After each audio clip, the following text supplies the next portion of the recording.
Next, the inaugural of Ernesto Zedillo as Mexican president. This is the Palace of Congress in Mexico City, where the swearing-in ceremony and inaugural speech took place Thursday. About 1,500 dignitaries turned out for the ceremony, including former President Bush, Vice President Al Gore, and Cuban President Fidel Castro. We'll look on at the swearing-in, to be followed by a half-hour portion of the inaugural speech. Va a prestar la protesta como presidente de los Estados Unidos mexicanos. Se suplica a los ciudadanos diputados, senadores y demás asistentes se sirvan poner de pie.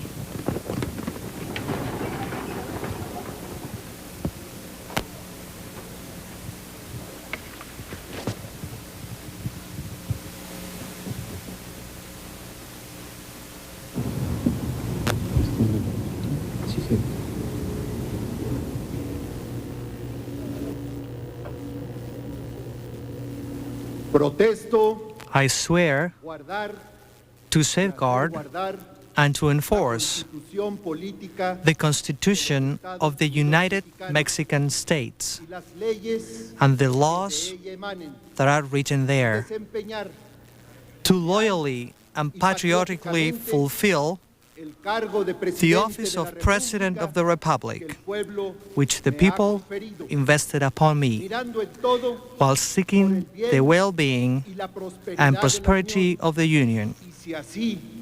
If I were not to do so, may the Republic command it from me.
We shall undertake a national crusade for Mexicans to receive quality education, inspired by Article 3 of the Constitution, and directed toward freedom and justice, toward work and well-being. My administration will spearhead an exceptional effort to make effective the constitutional mandate that makes primary and secondary education mandatory. We shall make an exceptional effort to radically reduce illiteracy and increase education among the adult population. We shall pay great attention to the other levels of education, to job training, technological education, higher education, and to research in the humanities and sciences. Education will be a definite means of overcoming poverty.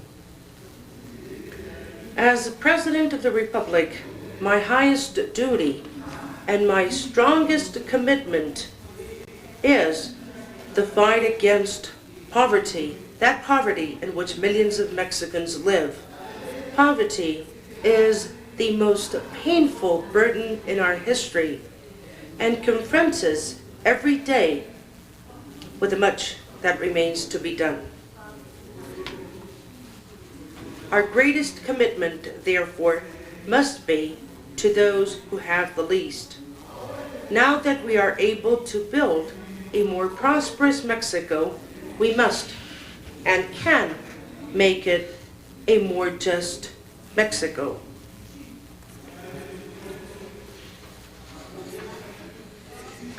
We have made progress in the fight against poverty, but it persists throughout the national territory, and it is becoming more acute in regions and groups that face major obstacles in surmounting it. Over the years, Mexico's rural sector has felt the effects of severe crisis. In low-income neighborhoods, there are major deficiencies and unemployment. Indigenous communities suffer grave deprivations, injustices, and lack of opportunities, which make poverty their history and their destiny. That is unacceptable. We have an historical duty, a mandate from the people, and an ethical commitment to fight poverty. We shall all unite against poverty, government, society, and the affected communities, for defeating it would benefit Mexico as a whole. We shall fight poverty by working with the sectors in greatest need to improve nutrition, health, and housing conditions and essential services. We shall fight poverty by promoting education and job training, particularly in the states and regions with severe shortcomings. We shall fight poverty by making justice accessible in places where today we find indigenous groups and Mexicans that need it the most, those who suffer from shortages. We shall break the vicious circle of illness, ignorance, unemployment, and poverty in which many Mexicans are trapped. Mexico needs to be a united nation. Our unity is the measure of our strength. In order to strengthen our unity, we shall recover justice and peace. In order to secure justice and peace, we shall address the root causes of violence and desperation. This year, Mexicans' spirits have been clouded by the events in Chiapas, by the violence, and even more so, by conditions of deep-rooted injustice, by the conditions of extreme poverty and neglect that fueled that violence. I am convinced that it is possible to achieve in Chiapas a new negotiation that will lead us to a just and definitive peace. There will be no violence by the government, and I am confident that neither will there be by those who dissent. The Mexican army will uphold its unilateral ceasefire. We will seek, by all manner of means, to reach an arrangement grounded in harmony, democracy, and opportunities for development. Development with equity. We want a homeland of peace, a nation of equity, a Mexico of justice for all. Progress and social peace are lasting only under a rule of law in which the exercise of individual rights goes hand in hand with respect for the rights of others. The law applies equally to all. No one can be above the law. Every violation of the law undermines the fundamental principles of our coexistence, harms our respect as a civilized people, and sets a sad example for our children. In the last few years, particularly in recent months, we have lived in a growing climate of anxiety and insecurity. We have suffered from major public crimes that have not been altogether clarified. We have suffered violence on a daily basis and a deficient, very deficient performance by the institutions in charge of public safety and law enforcement. It makes us indignant to know that women experience aggressions on the streets, that children and adolescents are the victims of abuse outside their schools, that workers lose their wages in street muggings, and that the owners of small businesses lose their payrolls in violent robberies. It makes us indignant to hear of cases of impunity resulting from abuse of authority, venality, and corruption. Armed robberies in homes and public meeting places, the murder of men and women defending their property, and the kidnappings that have proliferated practically nationwide are intolerable. Our indignation is far greater when the illegal acts are committed by those who should enforce the law. The impunity of drug trafficking is intolerable.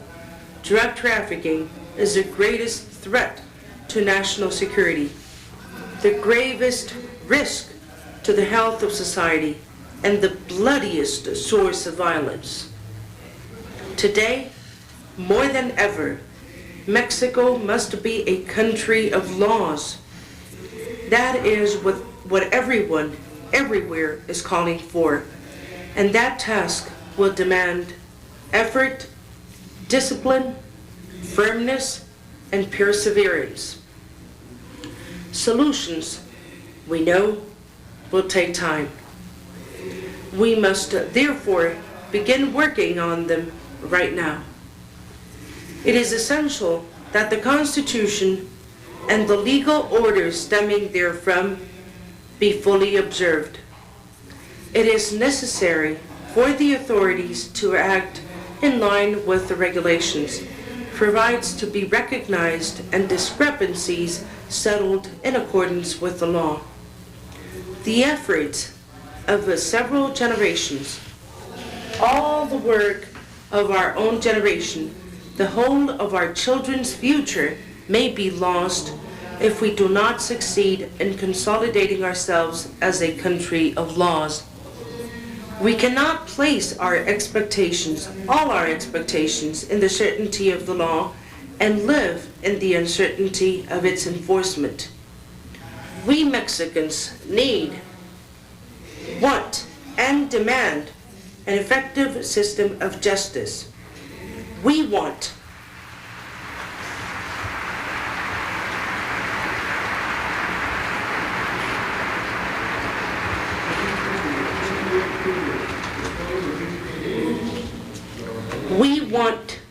the law to be the true measure of our coexistence.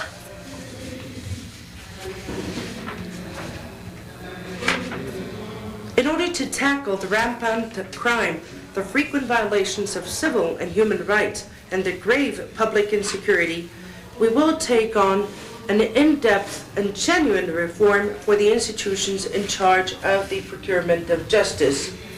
We must deal with them because corruption and institutional rupture are more frequent in them, and they cause a greater harm for the safety and security of individuals.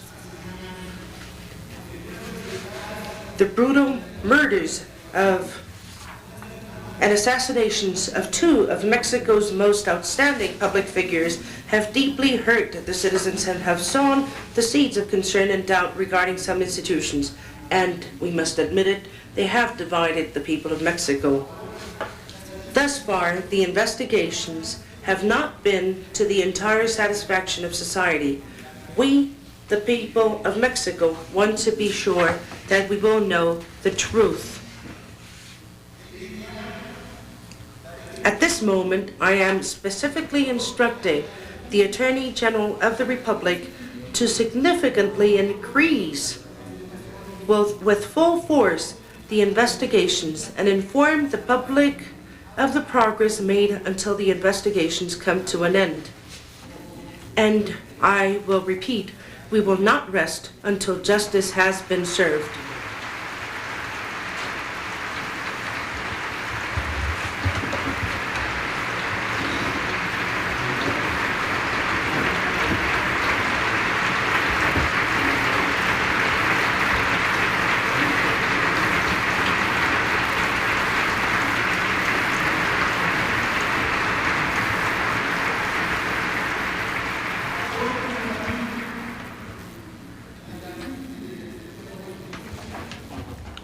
Fortunately, at the head of the law enforcement system, we have the Supreme Court of Justice of the nation that has known how to earn the respect of Mexican society because of its ethical performance and its professional performance.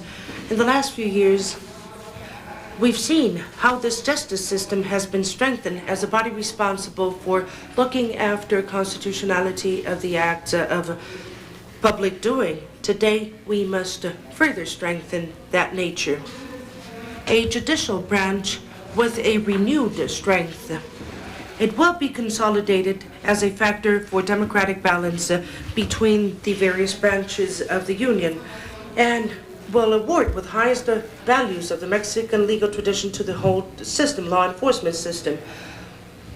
In the near future, I will submit to this sovereign body a bill for an amendment to the Constitution, which, if approved, will be the first step toward an in-depth transformation of our justice system.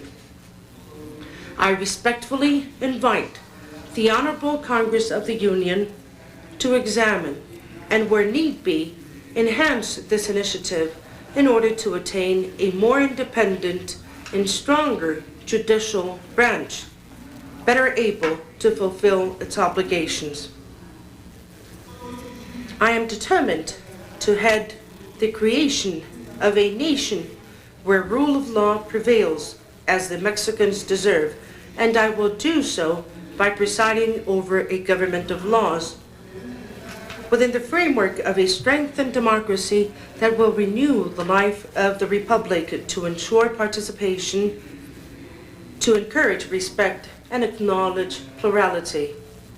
We, the people of Mexico, seek a life of democracy that will rise to the heights of our history, to the heights of our diversity. However, we must acknowledge that progress, democratic progress, is still insufficient. Time has come to join efforts without sacrificing our differences. The time has come to join in the creation of a new democracy encompassing an improved relationship between citizens and government, between states and the federal government, a new code of ethics for political contenders, and a definitive electoral reform. The time has come for democracy to encompass all spheres of social coexistence. I ratify my invitation, my respectful invitation to all parties, to all political organizations and citizens groups to participate with an open and determined spirit in the integral democratization of our life, of our nation.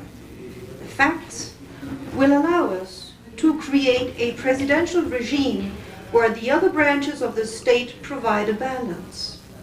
I will hold a permanent dialogue with all of the political forces and will be subjected always to the scrutiny of open criticism by citizens. The time has come to do away with centralism and highlight the forces of the region that provide Mexico's identity, energy, and plurality. In keeping with the demands of the Mexican people, we will progress towards a new federalism where the states and municipal governments will be stronger, where the decisions will always be shared and in benefit of the communities. The time has come for a new federalism where local governments will have the resources and power of decision to better serve the citizens. The basis of the relationship between the executive and the legislative branches is the strict respect of their autonomy. The plural makeup of the Congress of the Union represents a fundamental factor for its political independence. I propose to work respectfully and in concerted action with Congress. Thus, I will back, among other measures, the Chamber of Deputies' increased monitoring of how the government spends the people's money and ensure honest and efficient conduct of civil servants. To a great degree, the progress of democracy depends on the strength of our party system. It depends on the capacity of all Mexicans to favor consensus over differences, cohesive objectives over discrepancies, and unity over confrontation. As President of the Republic, I will seek treatment based on dialogue in a respect and truth with all of the political parties equally. That will be the basis of my relations with the party leaders and the representatives of the people. I will strictly adhere to the law by governing for all, without favoritism of any sort. I repeat emphatically that, as President of the Republic, I will not intervene under any circumstances in the processes or decisions pertaining exclusively to my party. Mexico demands a reform which, based on the broadest political consensus, will eradicate suspicion, recrimination, and distrust that mar electoral processes.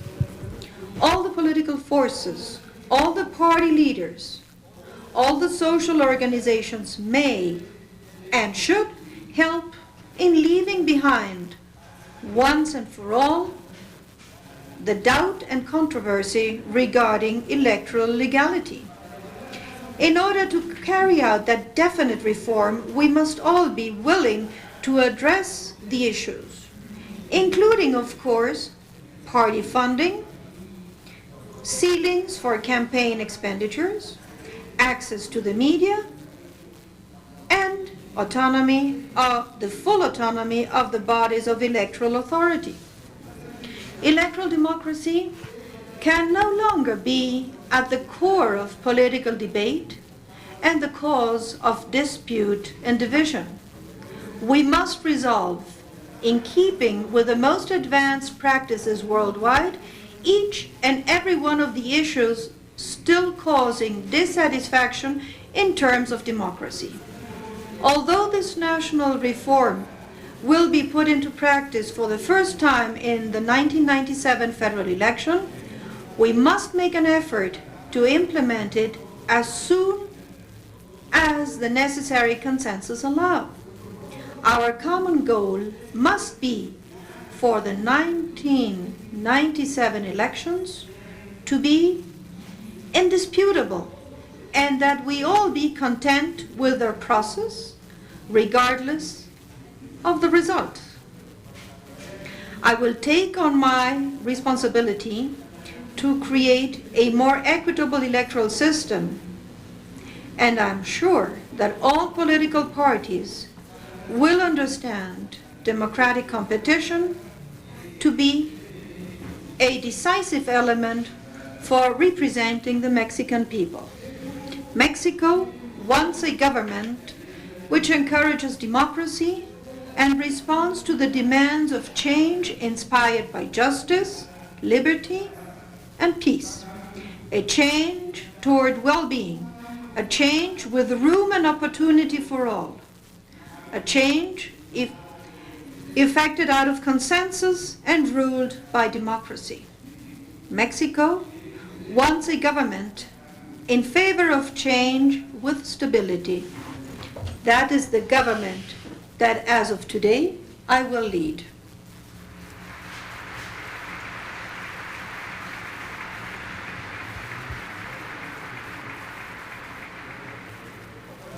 Honorable Congress of the Union, I call today upon all Mexicans to unite so that we each play our part, so that no one looks upon another Mexican as an enemy, so that no one puts personal interest above the interests of the nation. Let us at all times pool our efforts, our determination, and our hopes. Let us move forward in the strength of our unity. Rather than doubts, let us sow confidence. Rather than hesitation, let us share well-founded hopes. Rather than malice, let us cultivate truth. Rather than discord, let us share a common purpose. But above all, let us increase our faith in our work, our faith, our deep faith in Mexico. I shall fulfill the mandate vested in me by the people of Mexico to gain their trust every day. I shall fulfill each and every one of the commitments I have made to Mexicans throughout the length and breadth of the country. Mexico does not want a government estranged from society. I shall therefore head a government for all, without prejudices or privileges, a government that will inform citizens periodically and truthfully on every matter of importance for the well-being of families and the national interest. I come to the presidency of the Republic with no other commitment than to serve the people. I have invited individuals to collaborate in my administration that are honest, capable, decent men and women who are ready to work tirelessly for Mexico. Each and every one of them has my trust, and I know they will fulfill their responsibilities. Allow me to reiterate to all cabinet secretaries, to all who participate in my administration, that their duty is to work honestly and unstintingly, to the best of their ability, clearly accountable for their acts to the people and the people's representatives. They have been called upon to serve, to respect the will of the people and the general interest, not to further their own success or self-advancement. My government is not a place for amassing wealth. He who has such aspirations should do so outside my administration and in accordance with the law.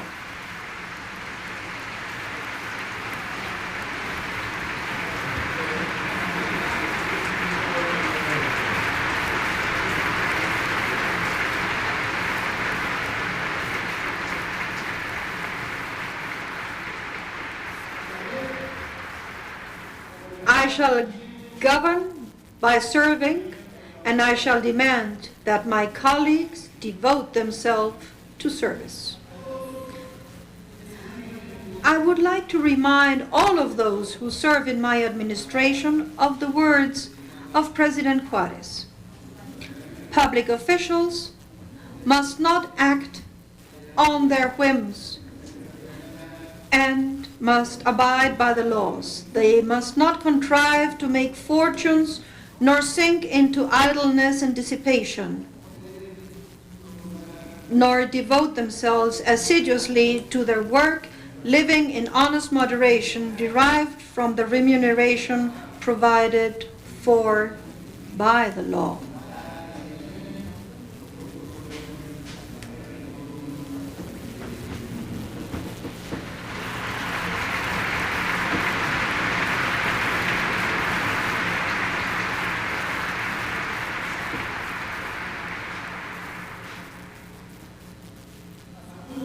Today, I assume the presidency of the Republic to represent Mexico with pride, to work with enthusiasm for Mexico, to serve all Mexicans with dedication.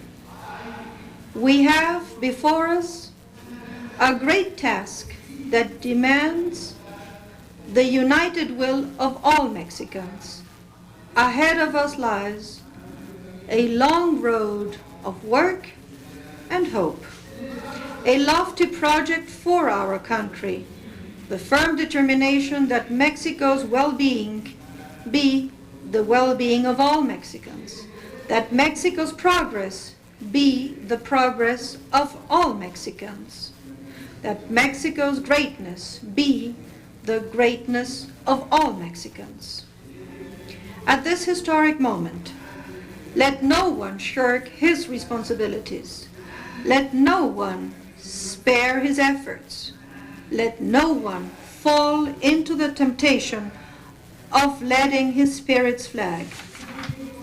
That just, prosperous Mexico we dream of is within our grasp. Let it be said of us that we dared to have lofty dreams, and we were able to make those dreams a reality. This is our opportunity, this is our obligation, and this will be our reward. Let each play his part, honestly and courageously. I pledge to do my part. I shall work with an unbreakable spirit and nationalist conviction. My efforts will be multiplied by those of all Mexicans. I shall work, like all Mexicans, with honesty, hope, and passion. I shall work for this country that was given to us by our forefathers, by this Mexico that now joins our wills, this Mexico we want to leave to our children. Long live Mexico.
Ernesto Zedillo is with the ruling Institutional Revolutionary Party. He succeeds Carlos Salinas in a single 6-year term. To accompany the President of the Republic, Dr. Ernesto Zedillo, and Carlos Salinas de Gortari, to please do so and accompany